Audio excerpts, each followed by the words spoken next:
All right, welcome back to the channel. Fantasy Flyer episode 40, big 40, where you've hit middle age numbers. Only took us all year. Derek is here, Taylor is here.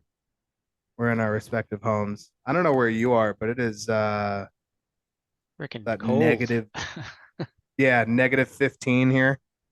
That also might be why my internet is so cruddy. Just FYI. I didn't even think about that until we just talked about it. But the winds are gusting here. I'm in upstate New York. I think he's in New Jersey. I That don't is know. correct. Yeah, Okay. it's Everything up in this corner of the country is frigid. yeah. I It's haven't not checked fun. in the past couple of hours, but it was like, I don't know, 20. Let's see, it's 15 right now. You're being nice. Yeah. It was 7 here earlier, and the wind chill made it about negative 15.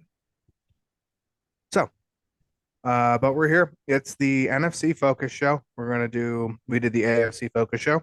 It was out on Thursday. So you've had a few days to digest that. It is now Monday.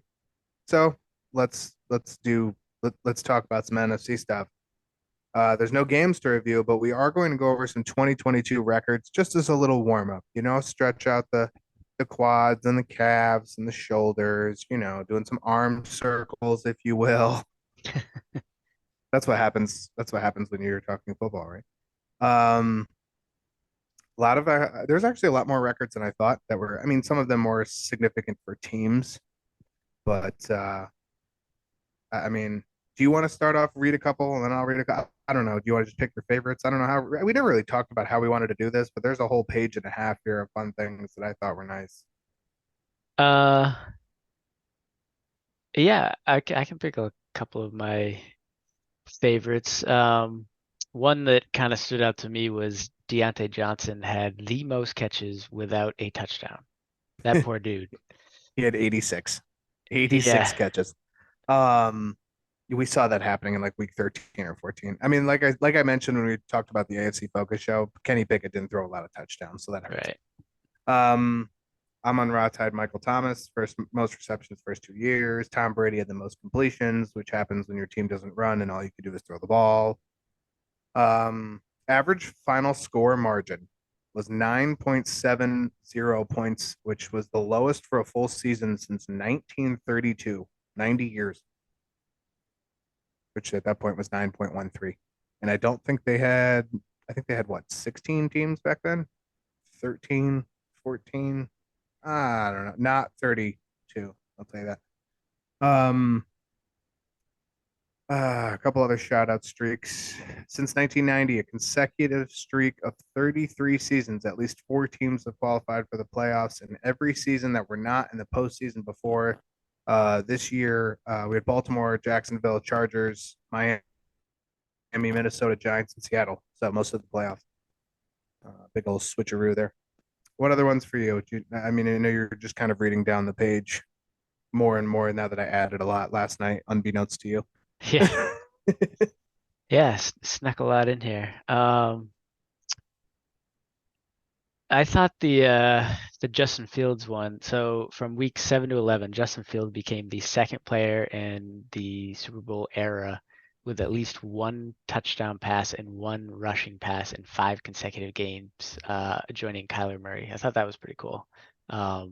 Really Mm, shows how the team, we talked about this before, but the team really took during the bye week, they looked at how Russian quarterbacks were used throughout the league and what was successful, and they turned it around hugely for Justin Fields and really showed that he wasn't a bad draft pick. It was just the system that they were trying to force him into. yeah. And now you get to see, I think this team's going to take a big step forward. We're going to talk about them in just a little bit. Hmm. Um, so prior to 2022, there had been no quarterback in the NFL history that had won the first 4 games starting for their team. And it didn't only happen once this year, it happened twice. Cooper Rush has completed his first 4 starts, all wins. Brock Purdy did it for the 49ers. And to take it a step further, each of them did it with a passer rating of 90 or higher in each win. And that I thought was pretty cool. I was like, nobody done this, and two virtual nobodies and undrafted and the very last pick of the draft were the first two to do it. So Yeah, solidify your names in history, boys. that's pretty cool. Detroit became the third team in NFL history to start a season 1-6 and finish with a winning record, joining last year's Miami, or no, 2021 Miami Dolphins. That was last year, right? Yes. Yes. God, it feels like it's 2 years ago, but it's not. The 2021 Miami Dolphins and the 1970 Cincinnati Bengals. Patrick Mahomes joined is only the second player in NFL history with at least 4,000 passing yards in 5 of their first seasons. The other one to do it, you might have heard of him. Maybe his name's Peyton Manning. McCole Hardman became the first wide receiver in the Super Bowl era to record 2 rushing touchdowns and 1 receiving touchdown in a single game. Surprise, surprise. Josh Jacobs became only the second player ever to have 2,000 scrimmage yards in a season. Didn't know that one either. Austin Eckler joined Pre Holmes as the only undrafted players with at least 1,500 scrimmage yards and 15 touchdowns in consecutive seasons. Yeah, his touchdowns 2 years in I a just row cut have out. been. I know it. Yeah, we got it. But his touchdowns 2 years in a row have been crazy. Like everybody thought they were gonna regress, didn't regress. Now it's like three years in a row. Does it actually regress, or is this a thing for Austin Eckler? They definitely like him in the red zone. He'll be popular. That's for sure. Mm. Last one I think I'll mention. Jamar Chase had a career high 87 receptions with 1,046 yards and 9 touchdowns. Wrong. He became the 4th player in NFL history with at least 80 receptions and 1,000 receiving yards in each of his first 2 seasons, joining Odell Beckham Jr., Michael Thomas, and Justin Jefferson. Have you been up my wishing tree? It's where I come Mr. to Jefferson. think and dream. And now I'd like to show you my wishing tree, John, where we can laugh and giggle. I'm just gonna start playing that when I refer to him as Mr. Jefferson now because he's Mr. Jefferson. Yeah, a lot of good ones. There is a link. I'm gonna see if I can put it in the YouTube description. For all of the team and season records. It's a long, long document. I think it's 59 pages long. So, you guys, yeah. Well, it's every team, so Yeah. it's all 32, the league, X, Y, and Z. But feel free to peek through it if you wish to. If you want some light reading, if you're really into football that much, and it's a good document. We wanted to share some of our favorites with you. Yeah, just However, fun little tidbits. right now, we will go back to being Bob the Builder.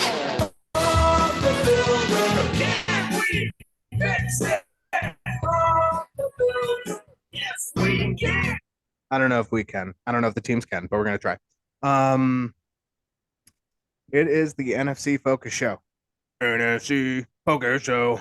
All right, there's that nice little tune for that show.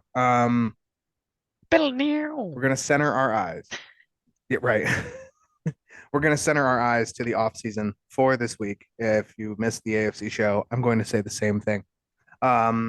Take a break from the playoff football, start to break down the teams with the most to gain this offseason. This show's a little more fantasy based than what will be later this spring. Stay tuned for that as well. That will be called the Magic 8 Ball segments, Magic 8 Ball shows. To break this show down, we are going to look at the impending free agency for the NFC teams who did not make the playoffs. Maybe one or two that did. Spoiler alert, there will be one who did. We will talk about them. See where they can improve. The AFC show was posted on, like I said, on Thursday. This one is out on Monday. Enjoy. Make sure you check out that discussion as well. So we're going to jump into it. To refresh the viewers, the draft order: 1, Chicago Bears; 2, Houston Texans; 3, Arizona Cardinals; 4, Indianapolis Colts; 5, Seahawks; 6, Lions; 7, Raiders; 8, Falcons; 9, Panthers; 10, Eagles; 11, Titans; 12, Texans; 13, Jets; 14 Patriots, 15 Packers, 16 Commanders, 17 Steelers. Those are all the teams that didn't make the playoffs, except for the Eagles. But they had the Saints pick, and now the Eagles have it, so the Saints don't have it. Otherwise, the Saints would be there. Anyway, moving on. We'll start off with pick number one in that order. Chicago Bears. Here we are again, chatting about the Chicago Bears very early in the offseason. This team has deep pockets this year. We know that. I don't think there's any reason to talk about dead cap with this team. The cap is there to use already.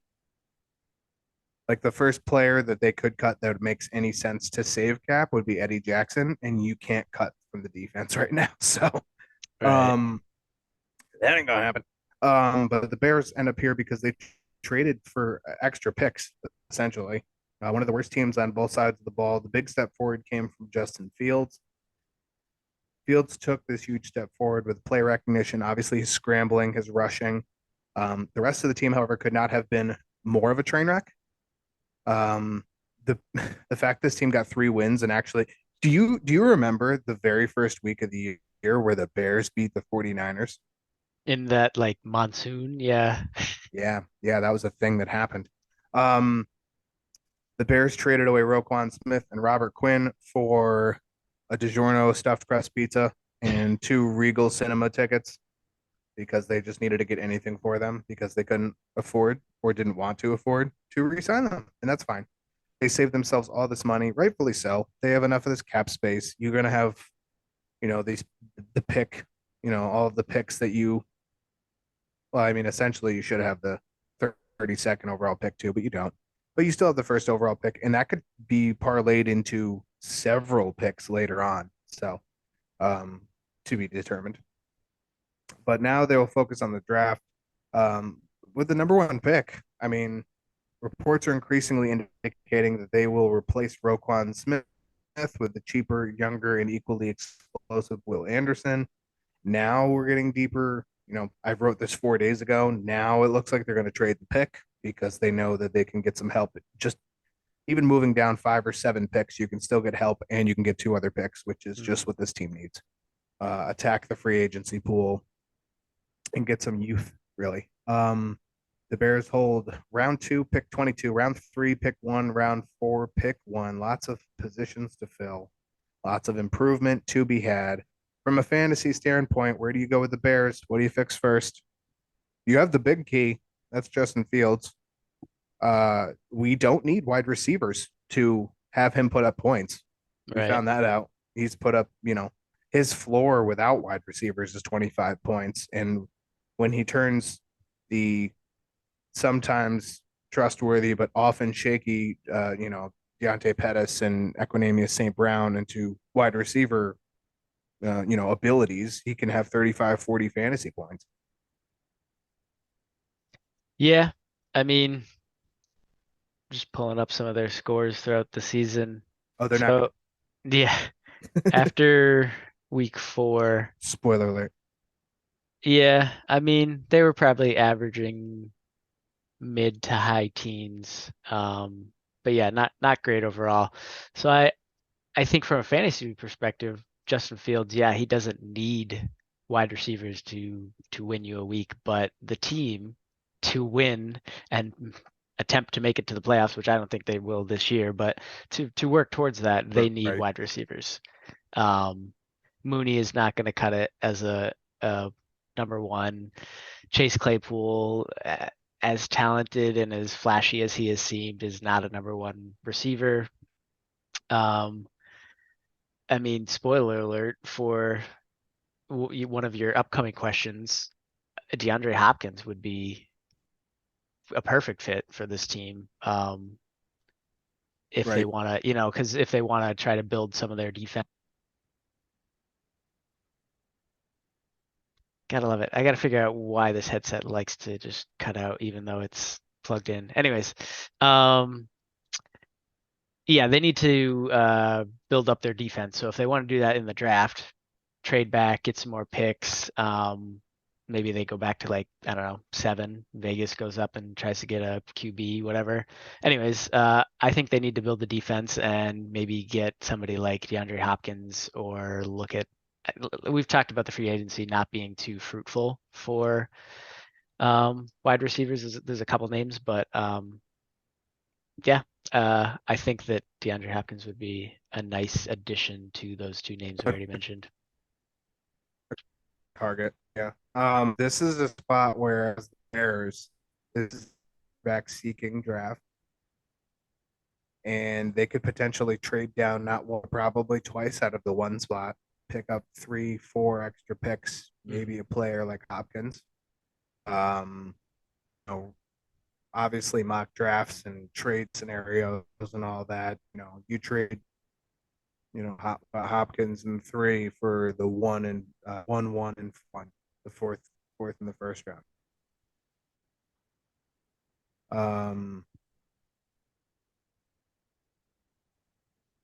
My headset that just did the same thing for like 0.3 seconds. I hate it. You're a little choppy, but we're getting the gist. Yeah. Oh yeah, I hope so. Is there any excitement? I mean, where is Justin Fields ranked for you in terms of fantasy quarterbacks for next year? In terms of fantasy, man, he's got to be like 4 or 5. You got Allen, Mahomes, Jalen Hurts as my top 3, and then he, honestly, with his rushing capability, he could slot right in there at number 4. I mean, you could make arguments for other guys, but once you get to number 4, like Burrow, Herbert, Fields, like that's where you can kind of start to like flip flop and swap them out there. I like that. I wouldn't disagree. Another big key for this team, the running back position. David Montgomery, free agent. Are you going Khalil Herbert, or are you going a different direction at running?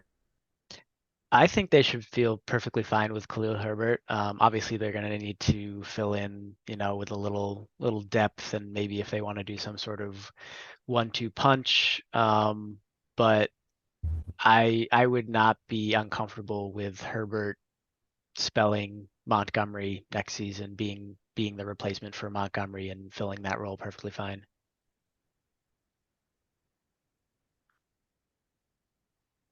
I like rocking with Herbert too. Build other places. Mhm. Build other pieces. Get defense back. Pick up a wide receiver. Herbert was fine. I mean, and you still have Justin Fields, so I like that take. Last question: scale of 1 to 10, chances Chicago trades the number 1 overall pick. I'm at about an 8. Yeah, I'm pretty high as well. And it's also, I mean, that's how I would do it. So that's me being a little biased to my personal opinion, but yeah, yeah, 8+. If you traded 1-1 and 4-1 for Hopkins and 1-3, and then traded 1-3 to, let's say, the Raiders at 1-7, take 1-7 in their third round, right? Trade 1-7 to Tampa Bay, who now is dire need for a quarterback, and pick up, let's say, a third next year and a third this year. That's how you would do it. That's how you could relay those picks. I just hypothetically, obviously, it'd be much more finicky than that, but Yeah, I think that they can easily trade back, get a bunch for it, even if they want to stay in the first and get some good defensive talent.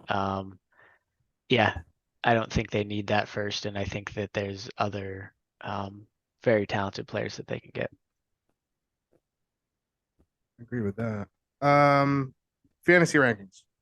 2022, the quarterback position, we have 6th. Sounds about right.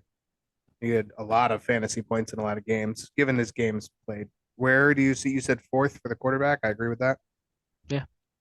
Running back, 14th in 2022. You could probably put it in the same ballpark if I'm taking a guess. Yeah.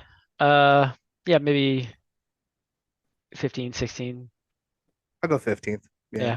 Wide receiver, I mean, they were 28th. This Fields has a good arm. This could be, you could break 20. Yeah, I was gonna say somewhere around 20. I don't know that I'd go higher than 18. I mean, if they do get DeAndre Hopkins, Yeah, you're looking closer to 10 to 14. yeah, Tight end, 18th, Cole Kmet. He's a solid tight end. yes. But I want to like limit that to the word solid. Like, um, same, I'm the 15th, the 18th, probably. Yeah. I'll put Yeah, I would 16. go, sure. 16 is fine. Yeah, once Fields and once they made the change, and really let Fields go ham, it actually helped Komet. He didn't have a great start to the season, but once they changed the plan and made it work better for how Fields should be playing, it helped Komet as well. So yeah, I definitely see that improving. Defense. He can only go up. That's right. How far up? I mean, this depends really on what they do with this 1-1, right? Mhm. So, I mean, and what they do in free agency. But the free agency is basically there's a good cornerback. There's a good amount of cornerbacks that are free agents. There's a lot of cornerbacks in this draft class.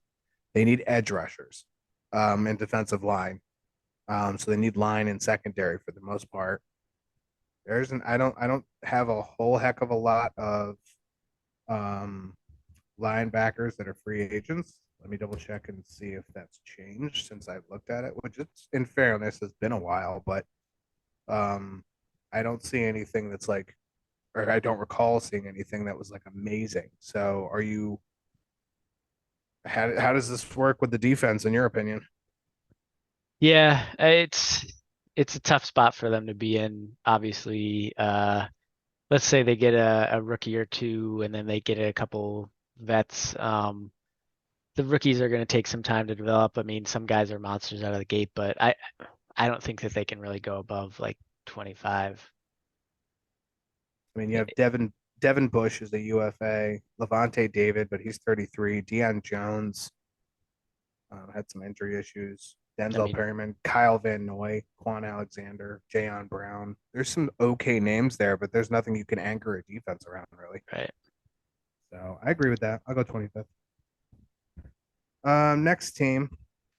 Can't stick on it too much with the Bears. We'd love to talk about the Bears some more. They have so many holes that they can fill. It's just so I'm honestly interested to see how they're going to do it.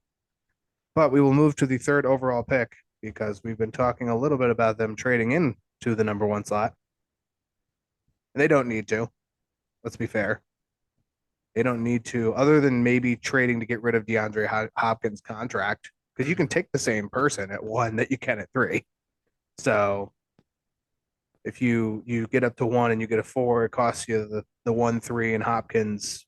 That's a trade you'd probably do if you're the Cardinals. I'm taking the same person. I'll get an extra pick in the 4th round. I get rid of Hopkins. It's a win-win-win, right? Yeah. It, I don't want to. Well, I'll let you finish your spiel here before I answer one of your questions already. oh, I don't like that. I don't like that at all. Um, it's it is a bit depressing that a team with such great roster construction is finding themselves in the bottom 5 record of the league. But here we are. It's a thing. The Cardinals managed only 4 wins, hidden by injuries to Kyler Murray and Hollywood Brown, the suspension of DeAndre Hopkins, which for the most part kind of bumper to bumpered each other. Mhm. There's like the suspension from Hopkins. He came back week 7, injury to Brown, like I think happened week 8 or 9. And then Brown was out for a few weeks. And then Kyler got hurt on week 15, 14. Something like that. Yeah. The offensive line of this team is surely the weak point, forces Kyler to be a team leader he was the rushing leader through 6 weeks.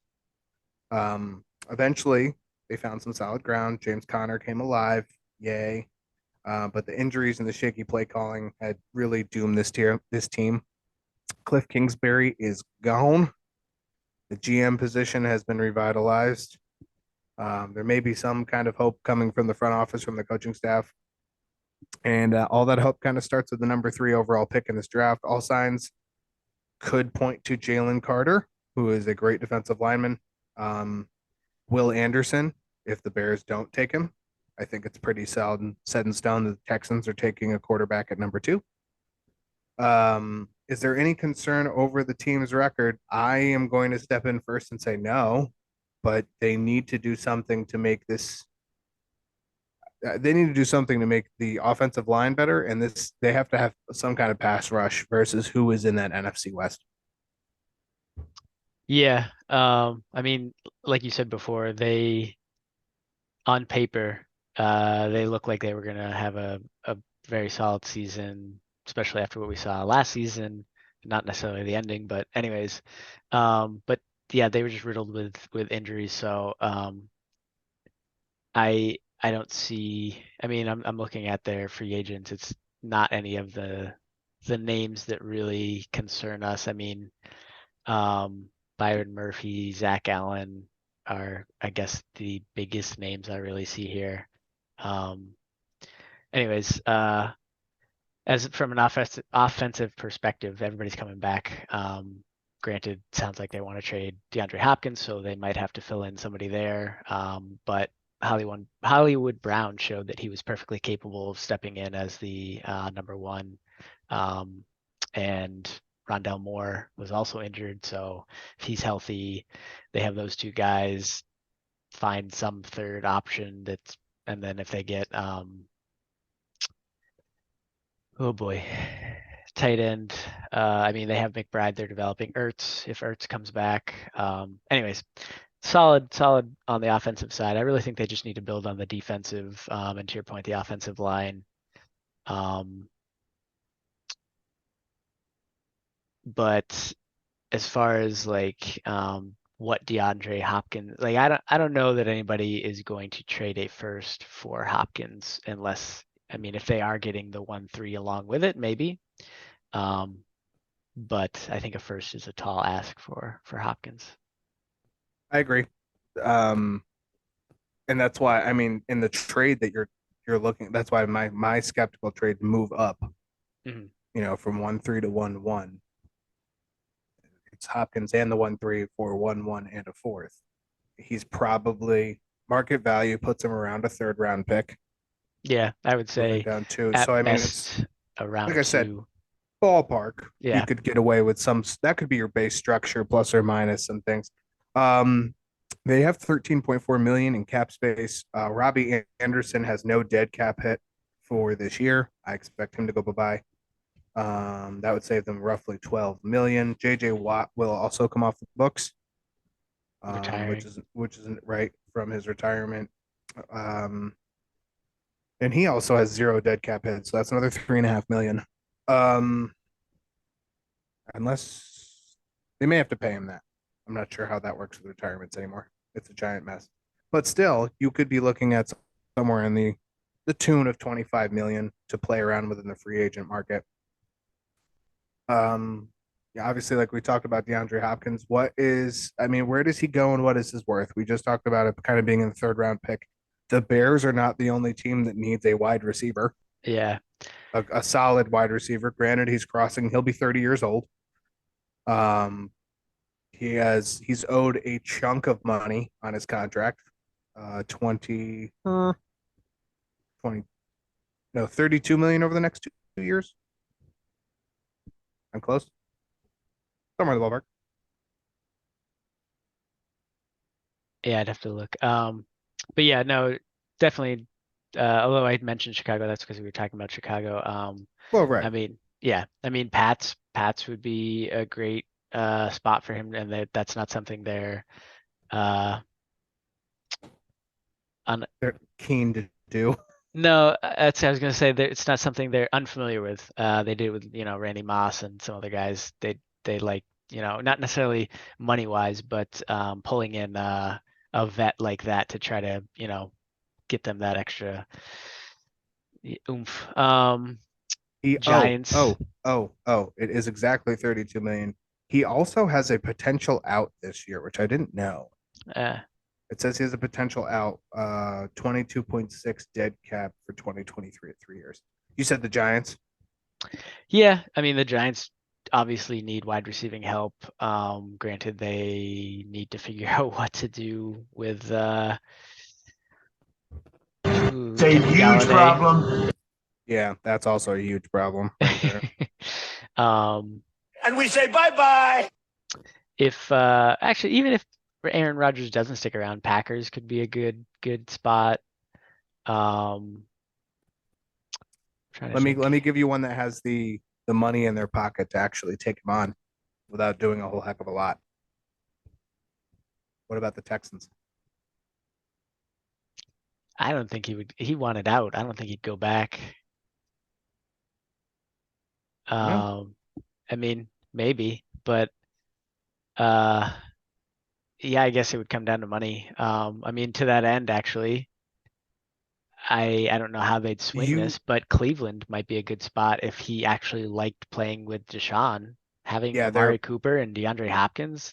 they're 14.2 million over the cap Yeah. right now. I don't know. Yeah, again, I don't know how they'd swing it, but there are not a lot of places that can cut the cap.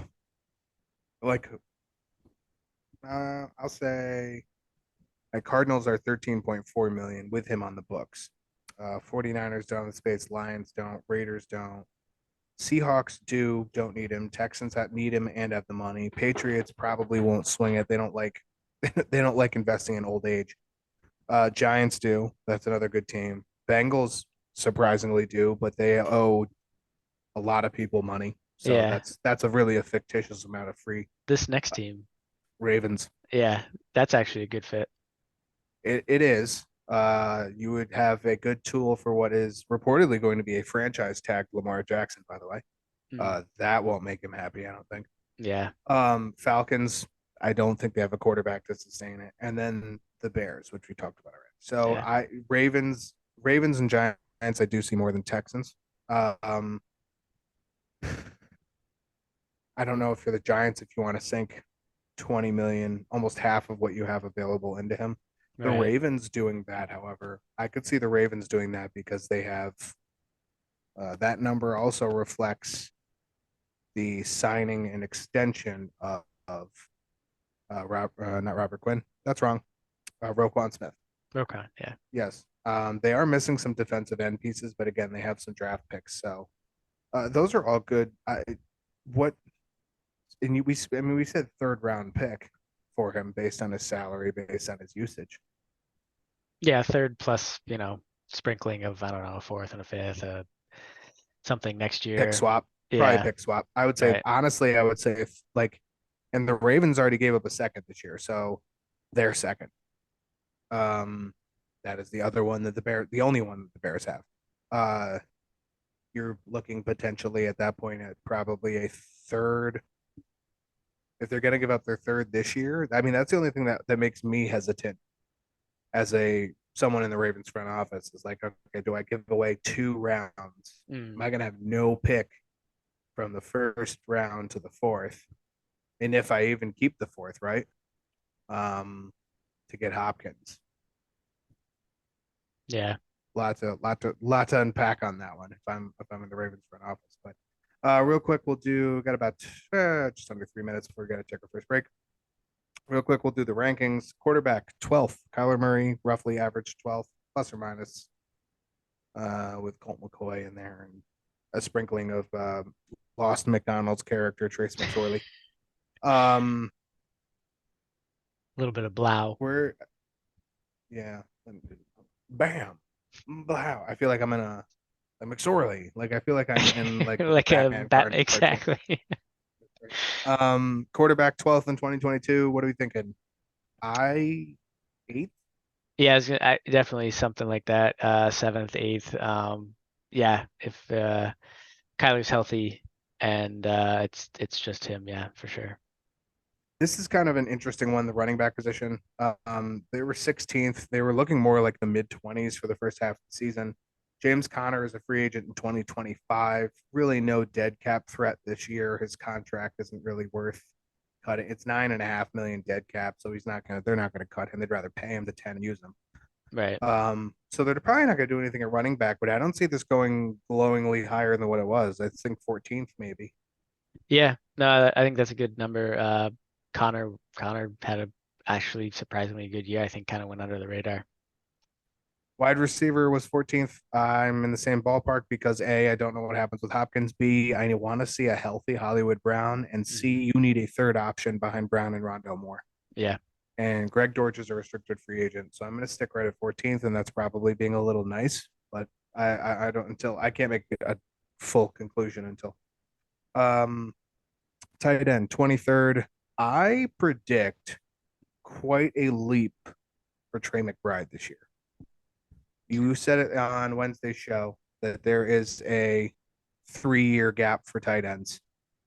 This is an offense that could really use and did a good tight end, the one being Zach Ertz, who was a top 10 tight end when he was getting red zone targets. So I want to see that. I'm going to say I'll say 12. Yeah, I mean, points per game, I think Ertz was averaging like the 6th amount. So yeah, if McBride takes a step forward, if they play him and Ertz, yeah, I think 12th is perfectly fair. It might even be higher. Okay. And defense, I mean, depending on the pieces, but again, they were 31st in defensive efficiency. Can't really go. You ain't gonna go down. Yeah, hopefully not. I put 24th. I think that's about a fair number. And again, that could be higher. It depends on who they pony up and pay for, who they draft. Yeah. Yep. That is the Cardinals. Again, we'll talk more about them and the Bears and all of these teams when we get to the Magic 8-Ball. But we're gonna take our first break right now. Come back. We got 3 more teams we got a chickadee chit chat about. So, Taylor, do that thing. Do your thing, MC. See you all on the flip.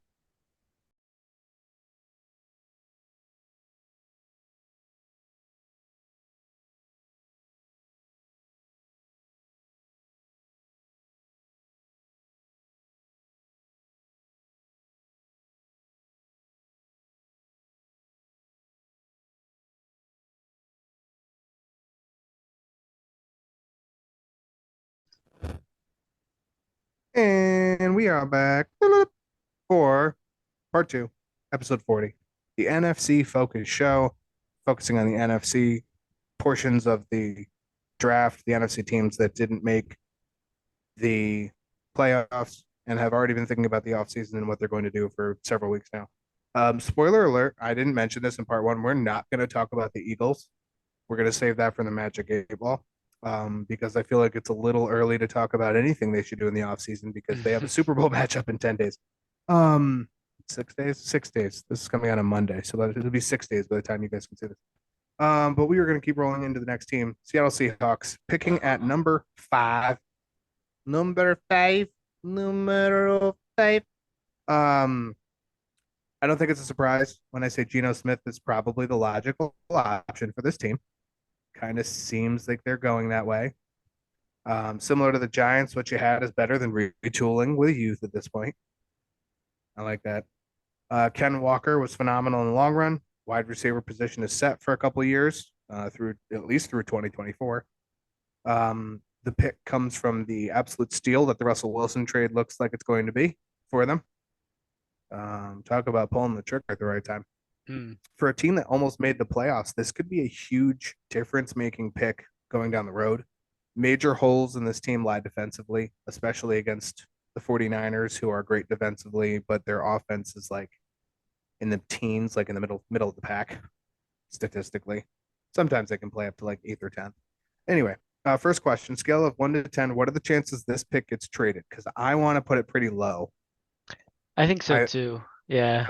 I like them holding on to because there are going to be Tyree Wilson and Miles Murphy will likely be both really good edge rushers. They'll probably both be available, and I imagine they would target.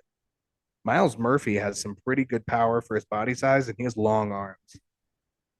So, I mean, they're 2 different type of edge rushers, really, but either one you can work with. Yeah. Yeah, no, I would agree. Assuming Geno Smith comes back, they re-sign him.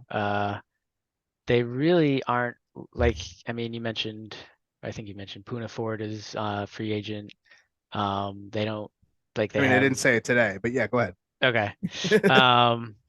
And Geno Smith is, but they will hopefully resign him. Marquise Goodwin. They have other guys, Eskridge, a rookie that they are developing. They have a couple others.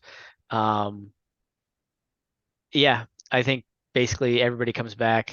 They really just need to improve their defense. I mean, tight ends was kind of all over the place until the end of the season.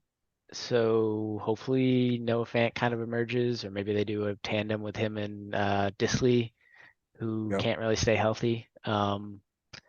But yeah, I think that they would probably keep this pick and unless they get some phenomenal offer, get something for the defense. They have 31 million as it sits right now for free agency space. That's not enough because you Yeah. have to sign that quarterback. I don't know if Puna Ford comes back. And to make matters worse for them, the only valuable, I mean, I guess anything that you can cut is helpful, but the only real dead cap and the only real money you can save without taking on massive dead caps are Uchenna Nwosu, Shelby Harris, and Quentin Jefferson, and they're all defensive line or linebacker. So parts of this seems like they could be in the market to ship out a contract. Mm-hmm. And it doesn't have to be huge. It could be one of those players. It could be, um, you know, Shelby Harris came over in the trade with the Russell Wilson trade. Uchenna Nwosu just had his best career year for a 26-year-old. His value is probably pretty high. He also has a $9.5 million salary, but like we were just talking about, there's a couple linebacker holes with the Ravens. That's plausible. There's a linebacker hole with the Giants. Oh, imagine that.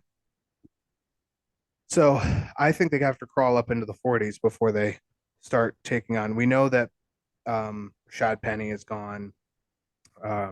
There's no reason to bring him back. Marquise Goodwin probably gone. Ryan Neal, the Travis Homer. Sorry, bye bye. Yeah. It's all defensive line and linebacker, and it starts with this pick. So, I, in all honesty, I like where they sit, but the first key has to be re-signing Geno Smith, who seems to be, I mean, just be the way it goes, just to be the smart way to go. Anyway, Yeah.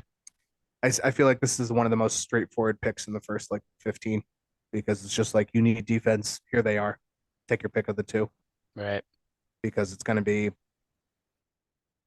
You imagine Will Anderson, and Jalen Carter going, two quarterbacks going in the first four picks. Those are your first four picks. Then it's these two defensive players. If Will Anderson ends up sliding to you at 5, you are ecstatic. If Jalen Carter slides to you at 5, you're ecstatic. Other than that, there's really not much to really chat about this. They got the benefit of this pick. It's build the defense for the future. I feel like if you can trade and get anything second or third round, which is probably second round is probably a stretch for either of those players, but you could probably get a third round pick for Uchenna Nwosu. And there are some good, let's say, cornerbacks. Mm-hmm. The other thing about the Seahawks is they have their own pick at 21, I believe. I think I have that right. 20, 21, 22. And there's a whole nother spot that you can use right there. So, without going into our mock draft show, because that'll be coming down the road, spoiler alert, but there's opportunity there for either a linebacker or a defensive line or a cornerback, which is another thing. They need to put someone opposite Tariq Woolen to take on these monster wide receivers I mean, you're talking about a division that has Deebo Samuel, Brandon Ayuk, Cooper Kupp, Allen Robinson, Rondale Moore, Hollywood Brown. Those are the 6 wide receivers on the opposing teams in your division. You will play those. 2 of those will be on the field, barring injury. At least 2 of those for 6 of the games. There's your focus. Fantasy rankings, quarterback. I feel like 11th is low because his completion percentage was nuts. Geno's was. Yeah. I mean, if you look at like I'm not average. arguing it. Yeah, I'm no, not arguing, I was just gonna especially say, considering record. I'm just saying it's yeah, surprising that he's because I would think he'd be somewhere in the 6th to 9th range, and to see him at 11th, I know the last 5 games of the season, his completion percentage ducked a little, his interceptions rose a little bit, his touchdowns ducked a little bit. I don't think he had more than 340 yards in any of those 5 games. yeah, he didn't eclipse 264 was the most. Really, And it was even less than I thought. yeah, So yeah, that's actually exactly what I was gonna say. He kind of ended the season on a bit of a low note. And he had like one or two, 3 games before that were like mediocre. Okay, let's see here. Toilet paper? Toilet paper? Toilet paper. Easiest way to put it. Where do I you don't know see if him? I'd stain him with that, but I mean, let's see. Is there something I can use that's a little bit better? No, I'm not gonna do that. He was one of my favorite. At one point, he cracked our top 5 for power rankings for quarterbacks. yeah, I mean, he middle of the season he was right before he fell off the cliff. right. That's how it works. He was 11th. What's you thinking the 8th, 7th, 8th for Gino? I don't know if I would go that high. He was there all year. I know. Uh, I'm leaning honestly 10, best 9. I just think that fuck. I can't believe you've done this. I don't know. I'll put 9th, and It's me tough. too. Sure, yeah. I just I'm we giving you a haven't SpongeBob disappointed noise for that. we've seen 1 year of it, so I just don't know. Have some faith in the man. I know he's 33 years old, but come on. Yeah, I mean it's definitely a great story for him. So I hope that I mean 9th is still very good, but I hope that I'm wrong. I hope he does better, like he was. They ask you how you are, you just have to say that you're fine when you're not really fine. Running back position, Kenneth Walker, 13th. Man, does this guy have a ceiling? Yeah, Um, and I mean, he got hurt obviously, so that's sprinkling in a little bit of other people. I'd say I want to put him in 8th. Yeah, I don't- I might go higher than that, but Well, he 8th is- doesn't. So he doesn't have the pass catching. This isn't a team that has an outstanding front line. He doesn't have the pass catching of Eckler or CMC. We have yet to see where Josh Jacobs goes, so we'll hold and pause on that. But then you still have Derrick Henry. You have Nick Chubb. I mean, right there's 5. He would have. I don't think he would have finished ahead of Breece Hall had Breece not got injured. Mhm. So there's 6. Did you say JT? Nope. Thank you, JT. Jonathan Taylor. Yeah. For those noobs who don't know who JT is. There's a few, obviously a few free. So I mean, 8th is a solid. If he's above 8th, I accept it. But man, he'd have to explode. True. And yeah, I mean, you could argue Bijan. Yep, because he's coming in somewhere. No one knows where, but somewhere. Wide receiver 16th this year, which seems also a little low, but it was mostly completions. Also, I guess with the running back and the running there, it's a little different. Again, the fall off at the end of the year. They had some injuries as well. Yeah. 12th, 13th. Yeah, I'd say 12th. Yeah. Okay, that's fair. Tight end, 21st. They need to pick a tight end and go with him. For real. Noah Fant has 1 year on his contract. I don't think it's smart to cut him as a dead cap, so I don't think he's going to go anywhere right now. I could be surprised. What are you thinking here? 16th? I mean, we're talking ceilings here. That's the other thing to remember when everybody pays attention to this video. We're talking ceilings. We're not talking their average this year. We're talking where their ceiling could be. Yeah, 16, 17. And then defense 25th. This is the only thing they have to focus on. I really want to put them like 15th. I want to see that. Really? Because you have those 2 picks, right? Let's say you sharpen up the defense because you already have Tariq Woolen, who's going to take another step, at least at minimum, a baby step forward. You have Jordan Brooks, who was injured for the last 4 weeks of the season, in a crucial time of the year. Tore his ACL, gone. Sorry. Between that alone, he's probably 20. That's the difference between 25th and 22nd. Just Jordan Brooks, because he's a monster. Shelby Harris was injured for half the year. He missed a lot of games. Another reason why I think he could be a cap casualty this offseason.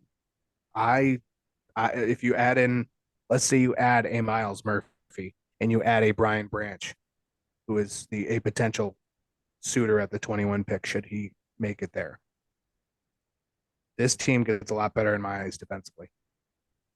Okay. Yeah, you've. I was gonna say like 17, but you've convinced me. All right. Next team, we're gonna move on. Detroit Lions. Lions sported a healthy offense for most of 2022 behind Jared Goff, finally blooming into efficiency. The explosive run game of Jamal Williams, having 17 total touchdowns for the team. Pass catching of Amon-Ra St. Brown, very nice. The offense was forced to be near perfect, however, and as the defense, specifically the first 7 games of the year, was not good at all. Through 8 weeks, the Lions were bottom of the league in points allowed, bottom of the league in rushing yards allowed per game, third worst in receiving yards allowed, and had a 1-6 record.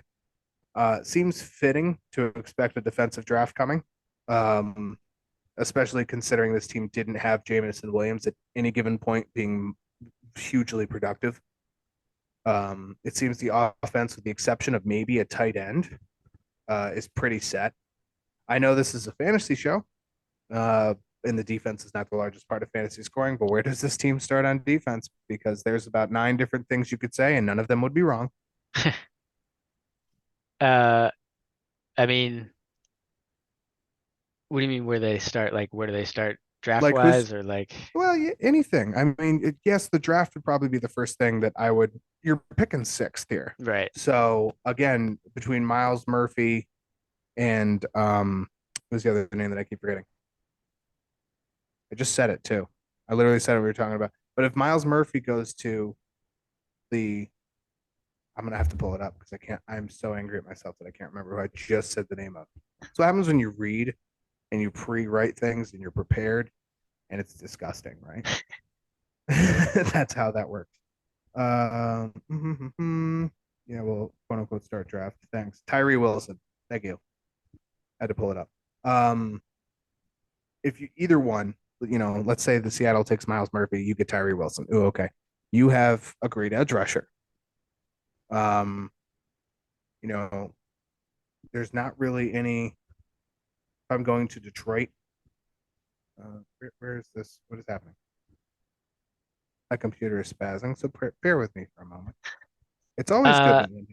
Well, all right. So, I guess positionally, defensive wise, yeah, I mean, you need to create pressure for opposing quarterbacks, but I think they also need to bolster their secondary and, kind of bring their weakness up a little bit, if you will, up on the field, So if they strengthen their floor.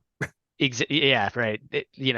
Make the foundation stronger so people aren't getting through the last line of defense. And if they can, bolster their secondary, provide a little pressure against the quarterback, then maybe the middle of the field, I mean, it's going to be a problem, but maybe it won't be as big of a problem as it could be. So if they can, kind of sandwich the issue, then they may come out better than expected and not have to fill as many roles as they really should. Well, they have to fill some of them. Their secondary was very bad. They had no pass rushing. If you're taking Tyree Wilson, this is another team that has 2 picks in this first round. They have 6 and they have 18. And both could be. You could have an edge defender and a cornerback there, which is another huge hole. I think this team has. It seems the numbers would indicate that. They have Alex Anzalone, Deshaun Elliott, and Chris Board, 2 linebackers and a safety, all free agents. Mike Hughes, the cornerback, is also a free agent. Lions have $15.8 million in cap. Real quick, I'm going to take a peek and see if they have any cap casualties they can cut. More or less looking at 2024. Well, obviously, because there'd be 1 year left. Romeo Okwara, the defensive end, has a $12 million salary next year. Let that load because it's going to have a heart attack right now. That's what my computer does. But if you can cut 7 million dead cap this year, and instead of paying 14.5, you can find $7.5 million there. Maybe. It's defensive end though. so not the best. Not the best Yeah. advice. Josh Reynolds and Khalif Raymond. Either one have massive dead cap hits. Your wide receiver spot would then, of course, take a hit. So there's a lot of different ways they have to play this. I see them going edge rusher at 6. Either way, whoever doesn't get, I don't know why they would take a quarterback here. Yeah, not yet. No, Goff would have to regress again, which he may. But I see edge rusher here for that line and cornerback at 18 and potentially going further. Their second round pick, they have pick 16 in the second round, overall pick 48. Actually, that's pick 17, excuse me, because there's only 31 first round picks this year. Speaking of Goff, did you see any of the Pro Bowl skills competition stuff? I did not. No. I The just Pro Bowl, watched- I refuse to acknowledge as something football related. I mean, the Pro Bowl itself, but the skills challenges are kind of cool. And they had the AFC versus NFC QB throwing whatchamahoozy, and Goff was pretty on point. That's good. That's good. See what happens when you don't have pressure. Like I've said, literally all year, the only time he's bad is when he's under pressure. Seems like he only had 7 interceptions all year. Like he did okay. But yeah, I generally agree with that being the way that's going to start off. Line, defense, first 3 picks makes the most sense. The smaller problem, of course, Jamal Williams, unrestricted free agent. If your Lions front office, are you trying to bring him back? I am going to shake my head no at this. I think I think you baby DeAndre Swift. I think you now have to trust him. You have Craig Reynolds as a backup, and you don't have the money. Yeah, that's the biggest thing is the money. Like, unless he wants to just, take not necessarily a pay cut, but not go ham on his contract, maybe. But yeah, I don't think they can afford to regardless. And DeAndre Swift is a phenomenal talent that they are not using. It just makes no sense. They have, they being the Lions, have 2 third-rounders next year because of the Minnesota trade. They have an extra second rounder from Minnesota this year. That would be 55th overall. So there's really 4 in the first 2 rounds. You have 4 picks that you could fill in your defense with, and it would not cost you hardly anything. Right. So I really look forward to them doing that, to be honest, because it's the only thing this team really needs. They can score 25 to 27 a game. They're fine. Matthew Stafford regressing this year was absolutely perfect for them. So, fantasy rankings for 2022 quarterback, 10th somehow. I don't make the rules. I don't make the stats. They happen that way. Goff played all 17 games for him, so it's strictly Jared Goff. I don't think he's going to be even 10th next year, though. Like, I'm comfortable putting him like 12th. I think that's fine. Assuming the defense gets a bit better, they probably won't have to chuck it as much. All right. Running back, 11th this year. Obviously, a lot of that based off red zone production from Jamal Williams, DeAndre Swift. Now it's just DeAndre Swift. Again, I want to pick a small regression here. I want to put like 13th or 14th. Yeah, I don't hate that. DeAndre Swift, unfortunately, hasn't really been able to stay healthy, and for some reason, maybe that's part of why I don't want to say don't trust him, but don't utilize him the way that we would like to see him utilized. It's truth. Wide receiver 6th. I'm okay with putting this back at 6th. And the reason for that is because you're going to have, like I said, Jameson Williams is still going to be there. Assuming you keep one of those 2 wide receivers I mentioned earlier, being Josh Reynolds and Khalif Raymond, you'll have somebody there. TJ Chark is a free agent. Don't really need him anymore. He's kind of a fill-in for Jameson at the time. So, I mean, I would say if Goff is taking a little bit of a regression here, then this is probably 7 or 8. Okay, I'll put 7th. I'm okay with that. Tight end, if they don't fill in the spot, which I don't see them doing. The one question mark here that is interesting is when you get to the third round of this, they have pick 81. And not to go too in depth on the tight ends, but this is actually a relatively deep tight end class. Behind Michael Mayer, Luke Musgrave, Dalton Kincaid, Darnell Washington are like the top 4 prospects, and honestly, any of them could go in the first 40 overall picks, or all of them could go in the first 40 overall picks. Sam Laporta is out of Iowa, and he's seems to be pretty trustworthy as well, specifically short field pass. So I want to. You don't know that's going to happen, and Brock Wright is not going to get to 15th. So what are you thinking? 20th? Yeah. May be worse, but yeah, I think 20th is like you Oh, said, again, there's we're going a ceiling. Yeah. Yeah. Ceiling, I think you should expect 20th. Defensively, 29th last year. They were 32nd for the first 10 weeks. So picked it up at the end, and they did. It showed. But if you're focusing on this, you get some pieces going, you get more stops. 22nd. Yeah, I was gonna say low 20s. I mean, they have 4 picks, but you just don't know. You don't know how that's going to play. And this defense is so bad, you're not starting with anything. Like in Seattle, you can say there's a Jordan Brooks who got hurt. There's a Tariq Woolen who's there. There's a couple pieces on the defensive line who at times are good. So I feel more comfortable giving them a bigger jump than I do with Lions. I'd say 22nd. Yeah, that's fine. I Okay. mean, Aiden Hutchinson, another year will be huge.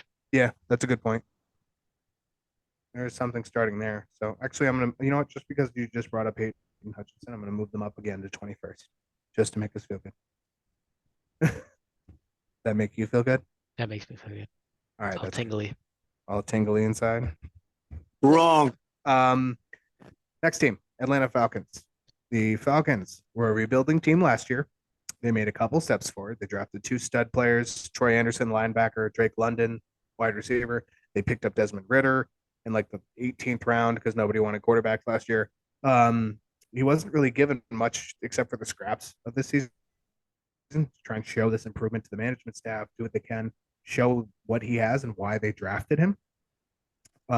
They took a chance on Tyler Algier, which I believe is in the 4th round, and particularly towards the last 5 games of the season was pretty good. It was pretty good. But this is another team that has so much to grow, primarily on the defensive side of the ball. The offense is far from spectacular, but it's also very young. The secondary looked less than pedestrian at times.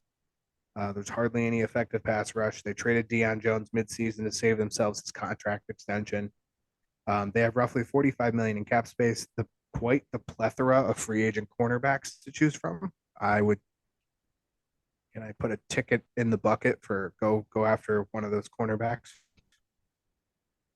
The draft capital portion, round 1, says probably. I mean, you may be dealing with best available. Besides Anthony Richardson, that could be offensive tackle. That could be Brian Brzee. Cornerback might be a hair earlier, but if you need it, you could take a Christian Gonzalez. Seems to be a really good cornerback. There's a couple different ways you could go. Where can this team improve offensively so their fantasy appeal is maximized? I mean, and this is all across. I'm not talking just draft. Draft would be a good start to help them continue with their youth. Yeah. QB is obviously kind of their biggest issue, and it trickled down to the receiving play. Drake London kind of started off a little bit hot, and then I mean it only lasted for 2-3 weeks, and then I don't know. It was weird. They just kind of like they didn't throw the ball a lot, and he was actually still getting a decent percentage of usage, but it just wasn't valuable and it wasn't enough.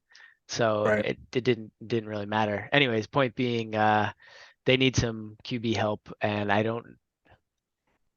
hopefully Desmond Ritter can be better they can develop him more now that they have a whole off season. I mean, I guess they had off season before, but what we saw from him was not great. So I really don't know what to make of him yet. But if they can improve at quarterback, it'll help all of the receiving options. Running back was decent. I mean, they have London, they have Pitts. They need a second option receiving wise, unless they're going to kind of go with that tandem. But I guess second wide receiver to be their third option is what I'm saying. So just a spoiler alert, and don't mean to get completely off track. When you click on the contracts for the Falcons, and this is starting to jog my memory, Matt Ryan is the first one that pops up.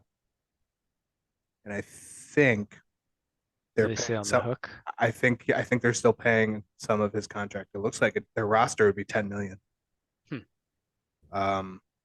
Which they can't do anything about because it's not up to them to cut him. Right. I mean, so yeah. I want to point out that this team should be. I mean, they're going to need some sort of wide receiver help somewhere. Yes. Quarterback is obviously a problem. Desmond Ridder, you can give him a chance, but you're selling another year, which they probably should do anyway.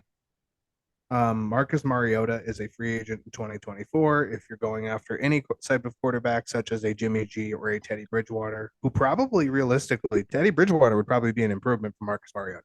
Mm-hmm. I think we should just accept that. I'm trying to find out what Marcus Mariota's dead cap hit is. That things are loading at the speed of smell. Also, for their picks, I mean, that freeing up cap space, you can go after some of the wide receivers, anyone who can complement Drake London. Right. That's probably smart. Mariota is a $2.5 million dead cap hit. His total cap hit is 14.5. Signing roster base salary. So you're stuck paying the signing bonus, but you can save yourself $12 million by cutting him. That screams do it to me. You're not going to use him. Right. It seems like you walked away. Casey Hayward, the cornerback, place you need help. I don't know if I cut him, but he also has a little bit of a save me amount on his dead cap. Man, I don't know. Like, do you start with the offensive line? Do you fix the defense and let the offense stay young forever, so to speak? Like, what do you do? Like, yeah, they're kind of in like limbo here. I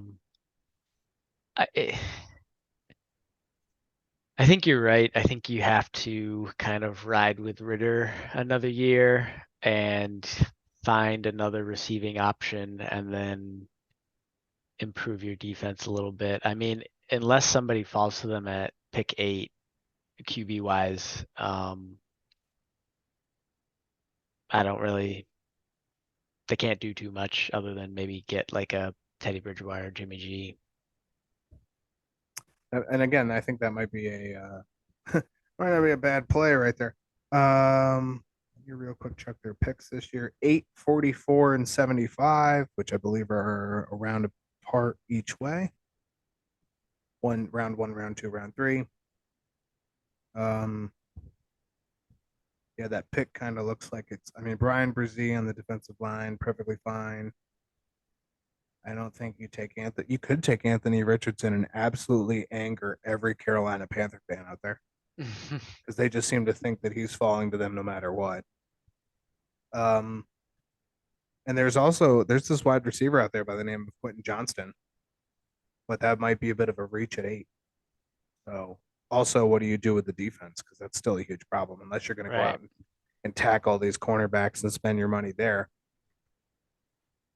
A lot of different ways they can go too.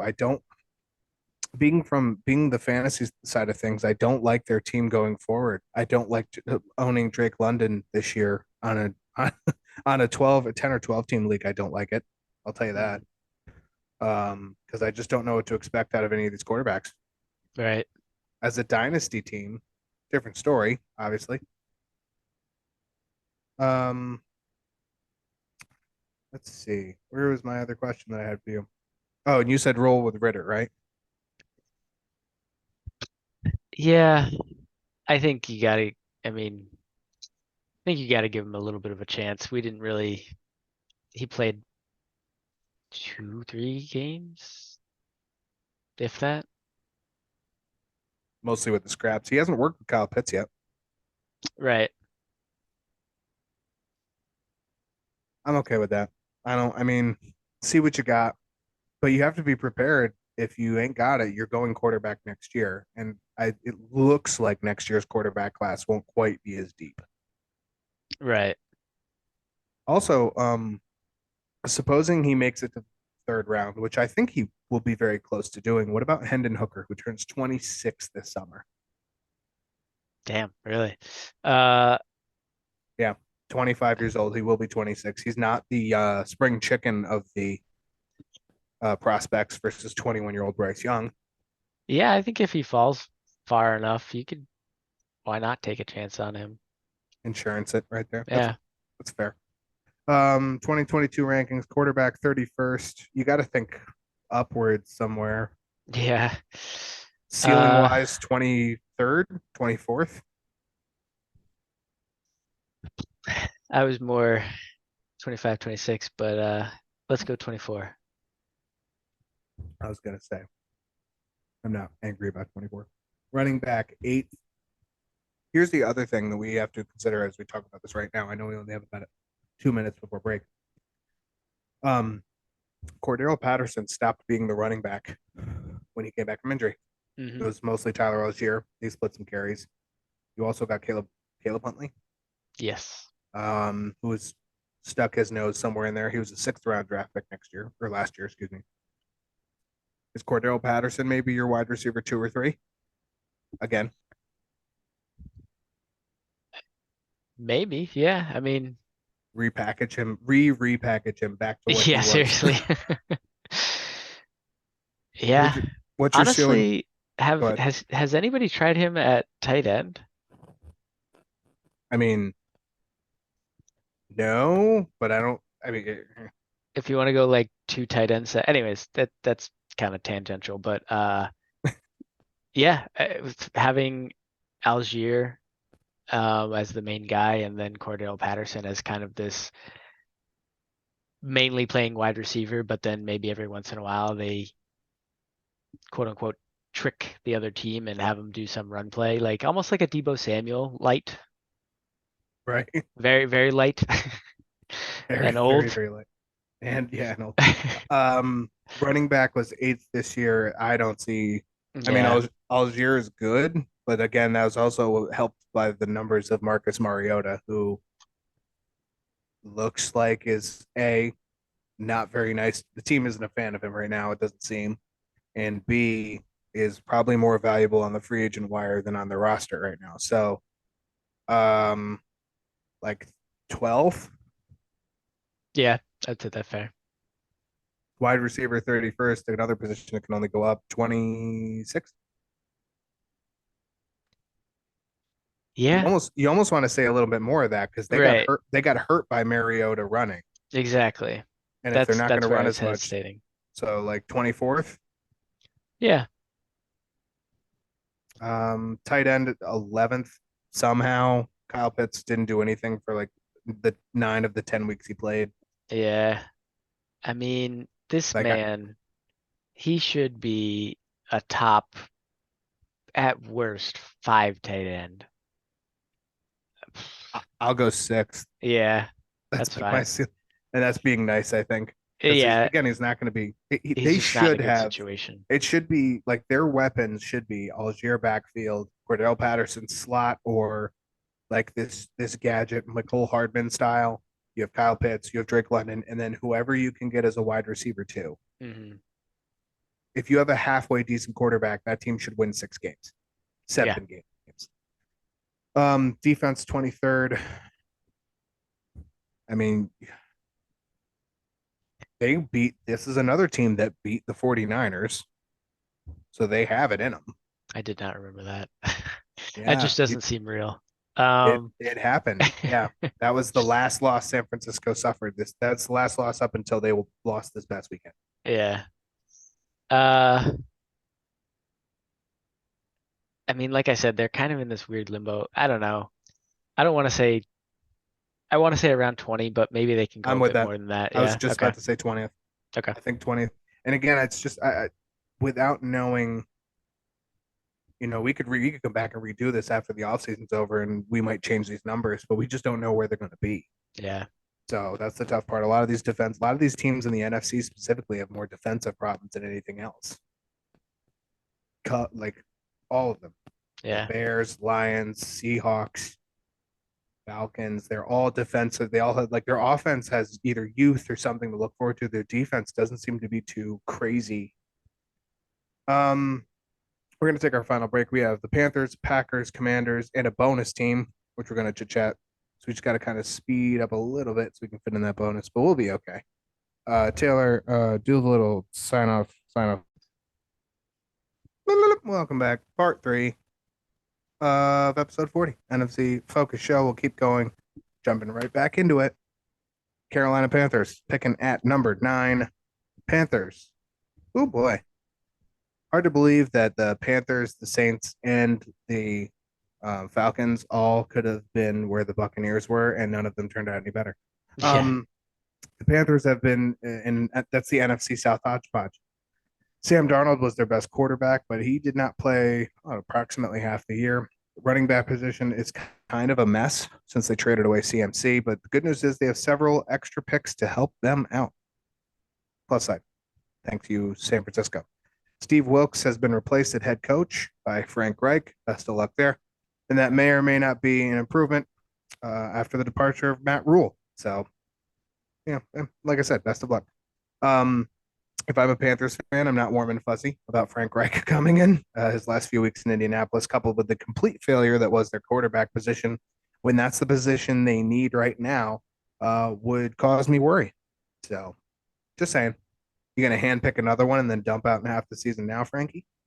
Along with this, Carolina was one of the worst teams in terms of fantasy production. There were glimmers of RB1 production from Dante Foreman, as well as wide receiver 1 production from DJ Moore.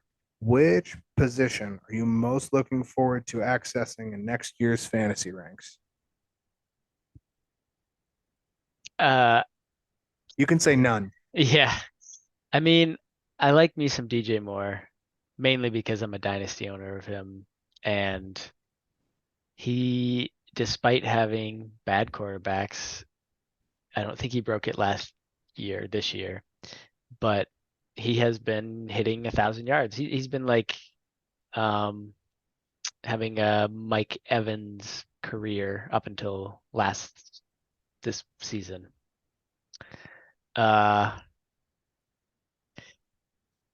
I guess it would be him, but None of it really feels good. Exactly, and I guess we'll see. So I thought, Deontay Foreman was a 1 year. They still have Chuba Hubbard. It looks that way. Let me double check. Okay. I mean, I liked what Foreman did more than what Hubbard did. I don't know if they're going to draft a running back and if it's going to be anybody of note. I mean, most mocks have Anthony Richardson going at the 9. After that, it's let me see what other picks they have because there's plenty of them. They have the 8th overall in the second round. They have the 29th overall in the second round. They have 2 fourths. They can help themselves in the draft here almost all the way around. Right. Yeah. Unless they re-sign Foreman, I think they need to get another running back. Hubbard has not shown that he is really gonna be the guy that's gonna take them places. So yeah, I don't know. Second round, would you say 9th pick? Yeah, 39th overall. That they might be able to get something there. I mean, that's where you're going to fall right into the heart of running backs. Right. That is going to be Bijan will probably go in the first round. After that, it is a it is anybody's guess. Trying to remember. Is it Jahmyr Gibbs and Zach Gibbs? Thank you. Charbonnet. Yeah. Jahmyr Gibbs and Zach Charbonnet are firmly in the latter part of the second round in most average ADPs for mock drafts. So, Yeah. So I don't know if that would be a reach there. they could realistically wait until probably the third or fourth and take a Tank Bigsby, a Kendre Miller, a Keaton Mitchell. Zach Evans has slid, and I don't really know why. The Ole Miss halfback. His ADP is going in the end of the fourth round. End of the fourth. Math is bad for me. Beginning of the fourth. End of the third, beginning of the fourth. So, like, if you end up with Zach Evans and you could make it pay off in the similar fashion that what the Falcons just did with Tyler Algier, are you really that angry when you, I think the answer is no. Right. Yeah. Are you as the Panthers? And again, this really comes down to what Frank Reich wants to pretend he likes this year. Do you go with Sam Darnold or are you going with Anthony Richardson? I think you do go with Sam Darnold. So you're saying they shouldn't draft him at 9, or are you saying go both ways?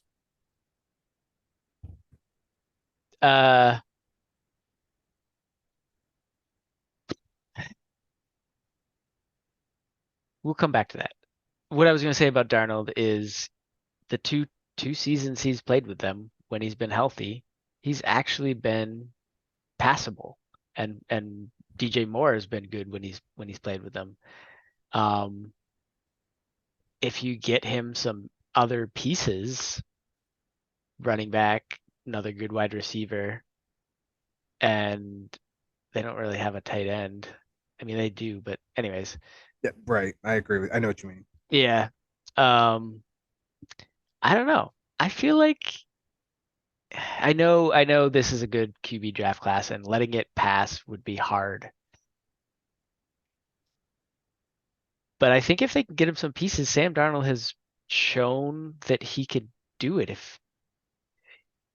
if Frank Wright actually believes in him. I think they should go with it. I don't think they should waste that high of a pick on Richardson, which is is he really that much better than Sam Darnold? There's two ways to answer that question.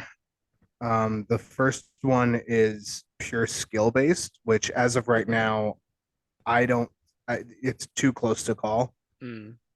The other way to answer it is the production per dollar. Sam Darnold's rough calculated market average for Sport Track would be about 5.1 on an average annual salary, which is kind of cheap because his average salary, the current contract has 7.5. So I think he'd end up probably going up near 7.5. I don't think he would take a pay cut. So if you're going to pay 7.5 for him, or you're going to pay $800,000 for Anthony Richardson, $1 million for Anthony Richardson, I'll sign me up for 4 years of that. He has a gun. He has a gun for an arm, and he has some really cool. He has some cool professional league traits. That's the best way I can put that. Big questions for Carolina. I don't. Again, just like the Falcons, I didn't. Well, mostly actually the Falcons, because I guess the rest of these teams that we've talked about have shown glimpses of being really good in past years. But the Falcons and the Panthers both. This is a year where you take a baby step forward. Either one, with Tampa Bay getting a new quarterback and not being Tom Brady, either one of these teams could win the NFC South, but it's going to look a lot like this past year's NFC South. Yeah. Quarterback 28th in 2022. What's our ceiling for 2023? This to me depends on if they get Darnold or Richardson. I think Darnold, you're looking closer to mid-teens. Richardson would probably be low teens or 20. Just because he's a rookie. It is what it is. Low teens as in the like 19th. Yeah. 18th, 19th. I completely agree with that. So yeah, I don't know if we want to. I'll split them. I'll go 18th. If Sam Darnold's there, I can see him having a good year, but they need other pieces. Right. which means if they're going Sam Darnold, you'll figure that out when they draft 1-9, and it's probably going to be a Quentin Johnston or a Peter Skoronski or a Paris Johnson at that offensive tackle. Running back, 10th, big question mark here, but I see a giant downfall. Yeah. I'm going to say 17th. Yeah. 17th. I like that. Wide receiver, 29th. This is another one. Wide receiver and tight end, 29th and 31st, respectively. Both of them can go up easily. It depends on who they put there, who they sign, and who the quarterback is. Right. There's big question marks. I want to gap both of them, but I'm thinking low 20s, like 22, 21, 22. Yeah. I was gonna say. Do you mind if we go 20? I'm okay with that on either one. It depends. I'm more comfortable with that at wide receiver than I am tight end. Yeah, for sure. I think tight end, I'll go 22, and that's being nice because it depends on who they want to put there. Right. Defense was 19th. They're not really losing. Matthew Ioannidis is a free agent, and you can bring him back if you really wanted to. They wouldn't. I mean, they're negative 9.5 million.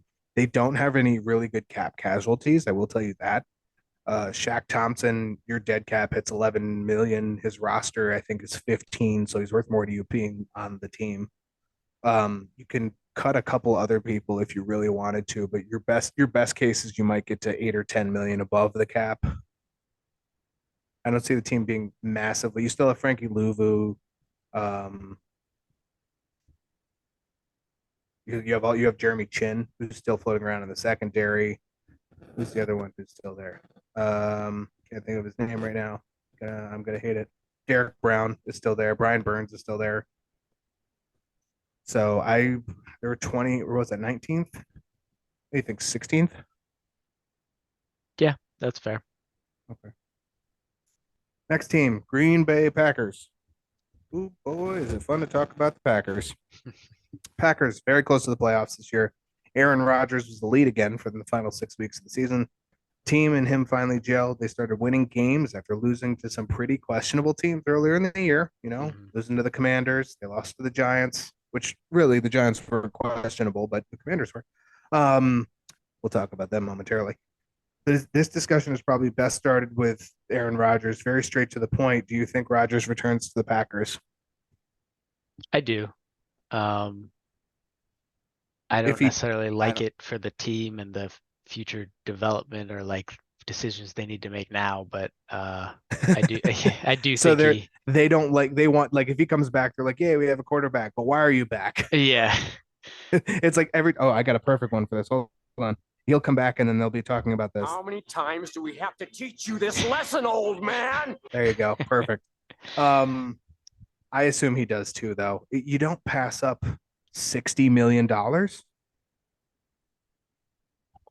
Yeah. to do what you're doing, especially if they're like, well, we might also make out a trade for you, and you have a no trade clause, so we have to make sure it's okay with you. Yeah, and I'll they play ended the football wherever you season want on a me bit to. of a high note, so I Right. think everybody is kind of, unless, over the off season they collect their thoughts and they're like, they don't like what they're seeing. I think if they move with the momentum that they ended the season, then everybody's kind of like, yeah, let's run it again and fix some stuff. Yeah, they have ways to do just about everything if Aaron wants to come back. So I like that. I think we should assume he does because we have so many avenues, whether he does or does not. The options are really kind of endless. The big talk over the last 48 hours has been him potentially going to Oakland, or not Oakland. Nobody's going to Oakland. Pardon me. Las Vegas. That was 2018. So he's retiring to Oakland and just getting some. Right. Oakland's not a great perfect. spot to go. No, it's not. He won't play football. But Las Vegas, which is interesting because Devontae Adams is there. They need a quarterback. If they're to cut Derek Carr, they would almost have enough to afford Aaron Rodgers. To get Aaron Rodgers, they would probably trade the 7th pick, amongst others. And at that point, I do not believe Jordan Love is the starting quarterback. Just saying. But assuming that he comes back, he's not going to throw away the money. Next question, is he tradable? Because that's obviously people think he can go to Las Vegas. Where you see him going next year, if it's not Las Vegas, the only other team that really pops into my head is the Buccaneers. They don't really have the cap That's for him. exactly what I was gonna say. They don't really have a way to make the cap for him, Right. which is the other. They would have to trade anybody and everybody. Levante David would be a cap casualty. I wouldn't hesitate to see either Godwin or Evans be a cap casualty or get traded, which is scary. Hmm. And they don't have the draft capital in general to entertain an offer. I don't think that the Packers would want. He's not going to want to play in Carolina or Houston or, where else could you get? I don't know. I don't know if he would want to play in New York with the Giants. If they're talking about him going to the Jets, I don't know why, but the Giants are smarter to continue what they're doing with Daniel Jones. Yeah, I agree. Because you're going to take in $60 million Aaron Rodgers for one season, maybe two if you're lucky. Yeah. Yeah, don't do that. Sign Daniel Jones and keep going. So, and that's kind of the issue with the rest of these teams is the thing is you're going to pay him a lot of money and it's a for sure rental.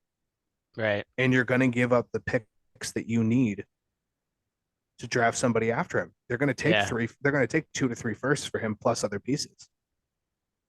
That's the tough part about him trading. I want to see it happen, but I think if he comes back, I think the Packers are stuck with him until he calls it quits.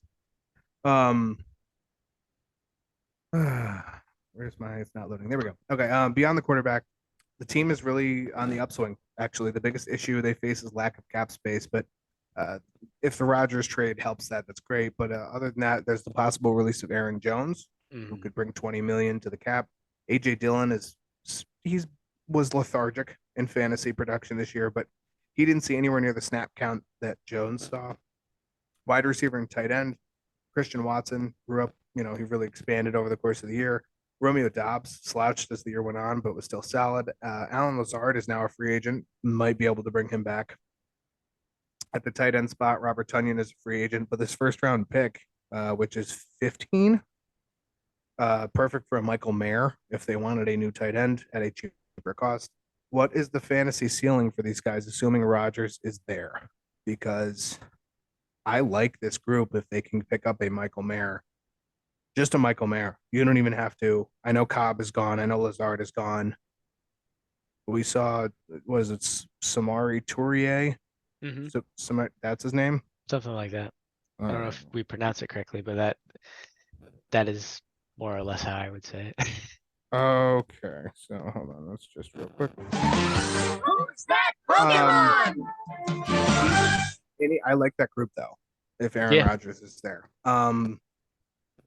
what's the ceiling for these guys? This is kind of bring us down to the fantasy rankings, but they were 17th wide receiver, 16th tight end this year. Wide receiver, you could see 10th. Yeah, I might say 11 or 12. Yeah, I'll go 11th. Tight end, Michael Mayer is the all-around tight end. It seems he is battling other tight ends for, like I said, any of these 4 tight ends or all of them could go off by the 40th overall pick.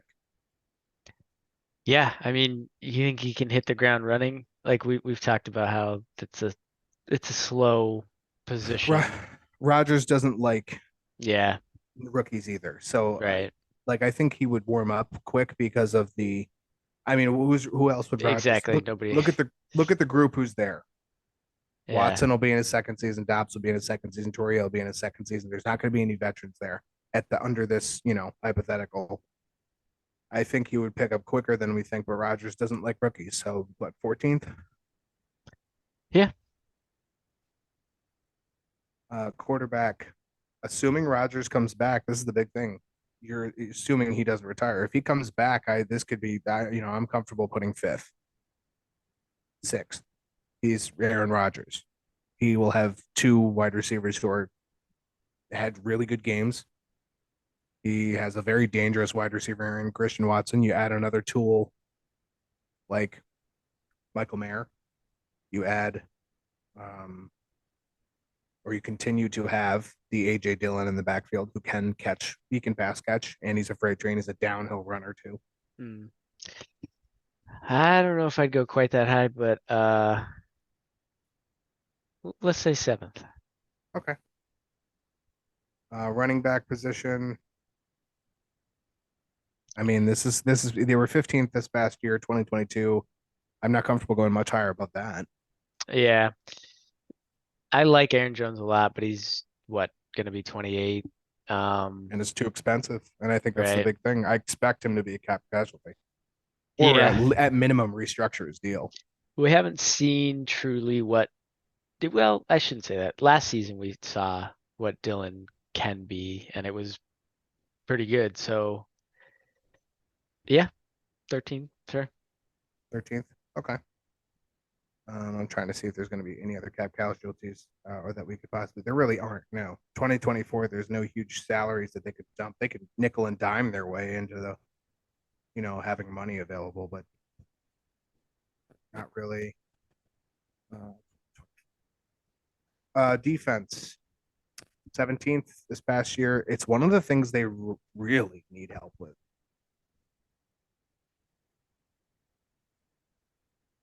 You disappear. What? I'm sorry. Oh, okay. The defense needs some massive help, despite them being 17th. Where are you with this? I want to say 14th because they're gonna have to draft some help, pick up some help somewhere. Yeah, I was 14's fine. I was about 15. Okay. Yeah, over the next 2 years, Aaron Jones, a cut of Aaron Jones would save you 9, 5, 14, 19 cap. Yeah, roughly, actually be more like 14 million. But you could, still worth looking into. I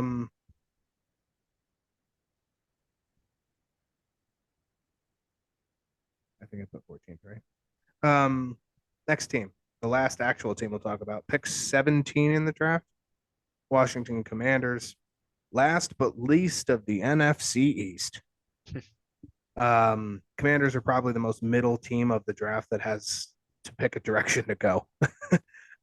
They drafted Brian Robinson last year along with John Dotson. Both put up very, very solid numbers in the rookie campaigns. Wide receivers are generally good fantasy options, which is a plus side for having middle of the pack QBs throwing the ball because that's all that they've had for the last 7 years.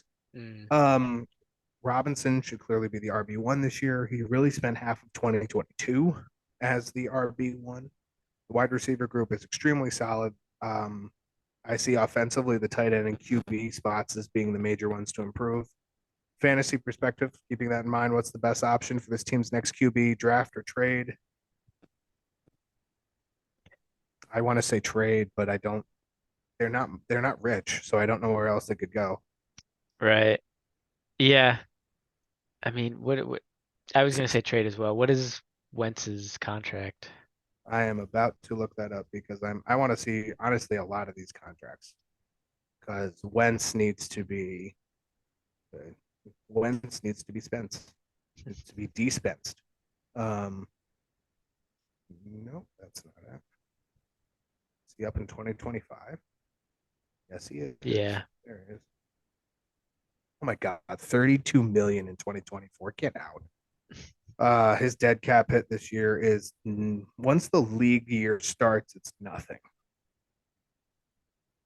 His base salary is 20 million. He has a 6.17 roster, which totals is 26.17, but there is no dead cap hit. So they could designate him a post March 1st cut and save all of it. Actually, they'd have to pay his roster.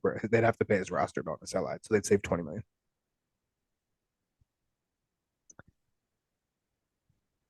Yeah, I mean,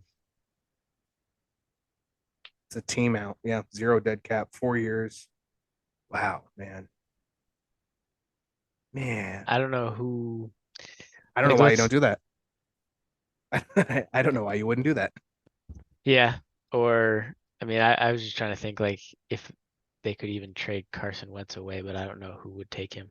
Who would want that? He keeps getting jobs. I don't know. Right. Well, look, oh, come on. Like, look who got hit. Look who hired him last time.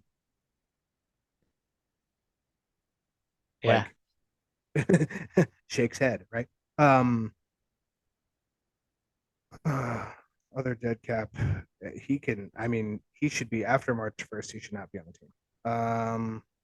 Curtis Samuel and Kendall Fuller are both making over $10 million this year. Trying to find out how much Curtis Samuel's dead cap. He's worth more on the team than he is a free agent. 7.2 dead cap on a after the workout and the roster bonus with signing it's 13 million. And otherwise you're losing money. So he's not. I don't think it would be smart to cut him just to save $3 million. Kendall Fuller's he is 3.125 dead cap, 8.5 on the base. You'd have to pay the 3.125 as a signing bonus once they switch years, but you're gonna have to pay that either way. You might as well cut him. And they need quarterback help anyway. So if you're not getting better, you're making it worse. Bye bye. You're 29 too, so man, that's yeah. They need a quarterback. Yes. Long story short, they need a quarterback and they don't have a great setup for one. No, they need to. I mean, they have. Okay, so you can try and trust Taylor Heineke, but you even, as a team, they vomited that idea back up at us in the middle of the year. Right.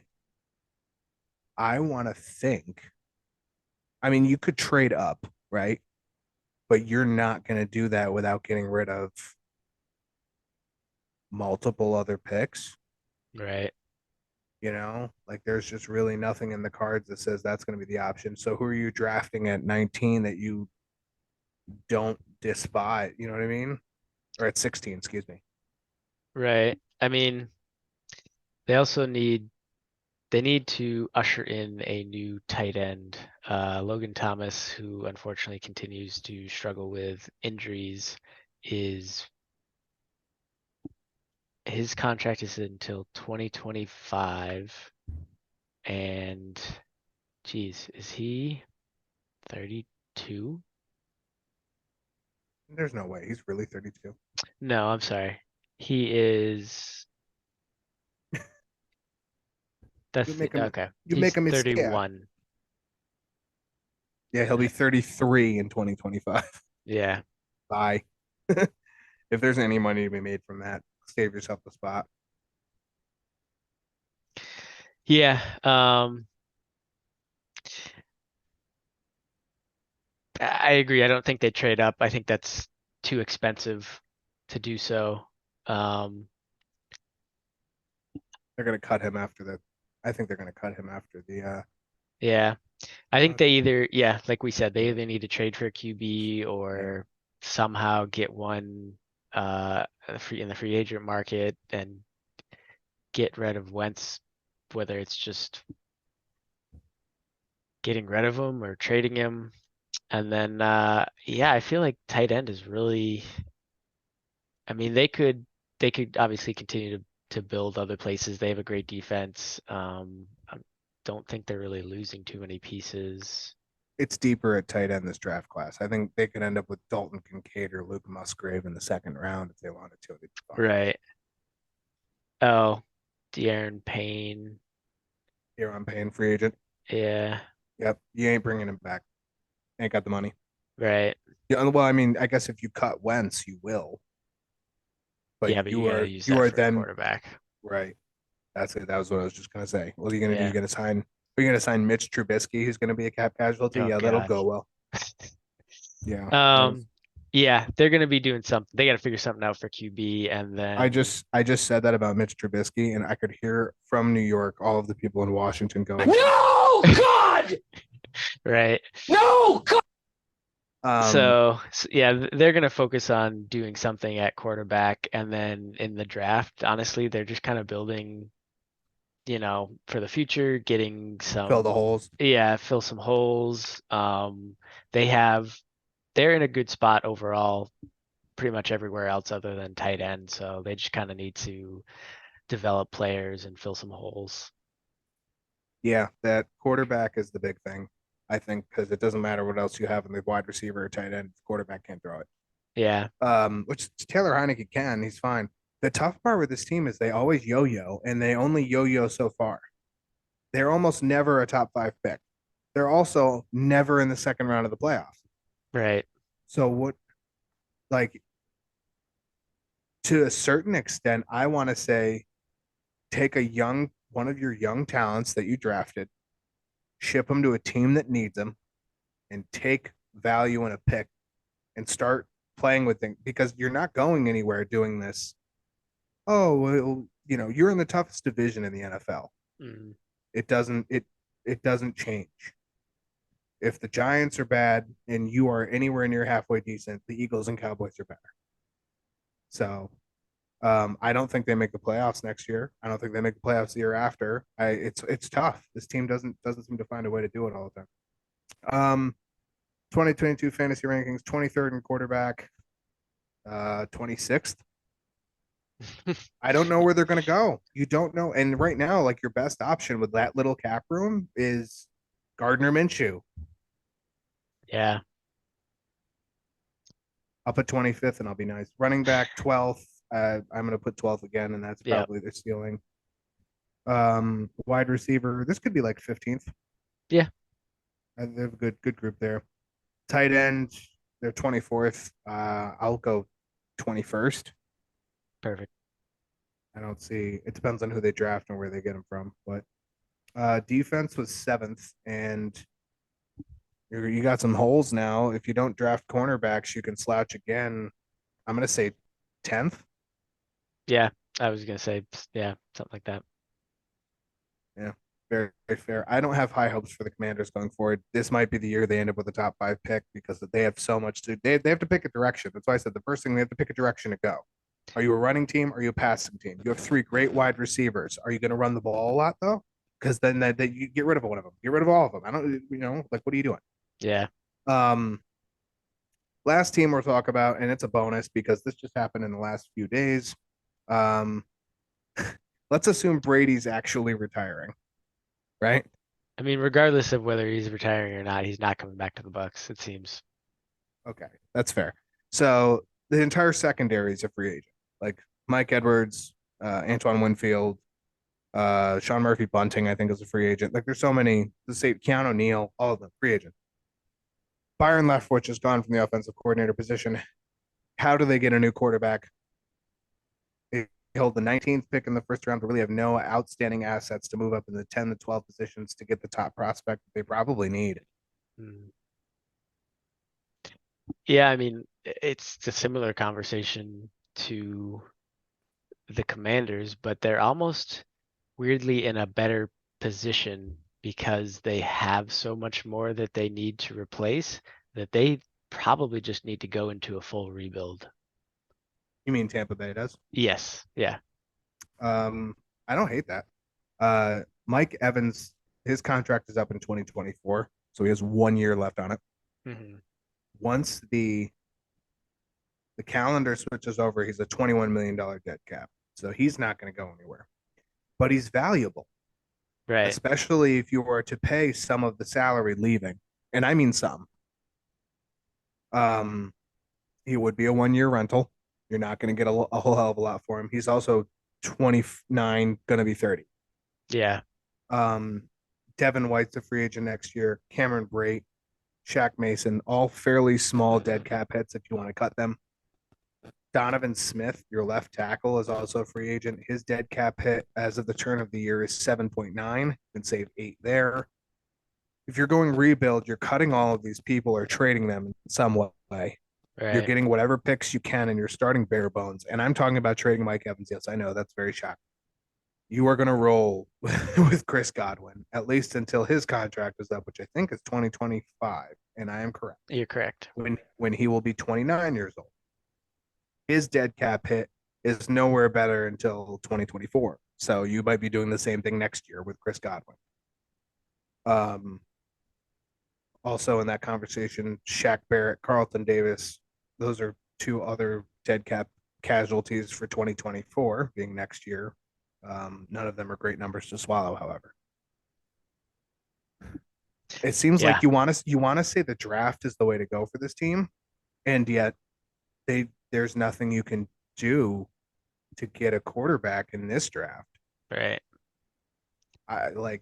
You have to be worried as a Buccaneers fan right now because the team went 9-8 or 8-9. Like, okay, like, can you really be that worried? How much worse could it get? But there's no one there you can fill the gap anywhere. Right. There's no way. You are in. I guess we'll call it purgatory. Yeah. What do they have? Blaine Gabbert? Right. I mean, obviously they have Trask, but it seems like they don't like that option, which I can totally see. Like you like Blaine Gabbert more. Yeah, exactly. Baker Mayfield, Teddy Bridgewater, Jimmy G, Jacoby Brissett. He played pretty well. Probably a pretty cheap tag on him too, but he's 30 years old. Yeah. Mike White doesn't make you comfy inside, but okay. Like, honestly, out of those options, the best one that I like, most likely in my opinion, is probably Jacoby Brissett. His market value is going to be about $6 million. Yeah. That's kind of crazy to think about. He played really decently with the Browns this past year. Yeah. Even with the Colts, was that the previous year? 2 years ago, I think, but yeah. Okay. Yeah. I mean, and yeah, whenever he's filled in for any team, he's been very serviceable. Like, he's not incredible, but and with the Browns, once he got rolling and got used to the team, they actually were they seemed like they were playoff bound. The only reason they probably didn't make the playoffs is when they switched to Deshaun Watson. It was just a SHIT show. Yeah, not a lie. That's going to be such a huge question mark. This is another one of the teams that it could be bad the next couple of years. Yeah. Because you almost have to completely retool. Like, Bruce Arians almost saw this and was like, I'm out. Yeah. He's like, oh yeah. Yeah, lots to talk about. Or lots to see, not to talk about. We already talked about all of it. That is the NFC focus show. We covered a lot. We talked about some what ifs. A lot of this really what we did. There's a lot of what if between the AFC focus show and this show.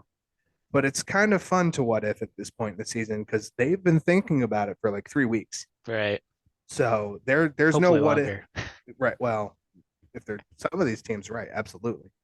But yeah, that's the AFC and NFC focus show, the focus series. We'll be back Thursday night with the Super Bowl preview. There's going to be no weekend show next week. We did 2 this week, which we should be used to, even though we only took a couple weeks off. And I felt like this was a little bit more like I had to write a little more again. I don't know. I'm glad I kind of stretched the muscle. Following week, Super Bowl review show. Both the preview and review show will probably be very short compared to what our normal hour and a half, 2 hour long podcast. Those will probably be closer to half hour to 45 minutes, we hope. And then after that is the pay and play or drop and shop, where we kind of return to this off-season thinking. And by that point, it's everybody's talking about the off-season. It gets nice and fun. So that's the schedule coming up. Taylor, anything you want to add? No, this was fun. Here's a guy that has a deep understanding. And that's all you need to know. I'm Derek. That was Taylor. Listen to some Bob Barker. Have yourselves a great week. A merry little Christmas. Nope, don't do that. That's not a thing that happened 2 months. He needs to go to bed. All right, Bob Barker. Yeah, I do. Bob Barker reminding you, help control the pet population. Have your pet spayed or neutered. Goodbye, everybody.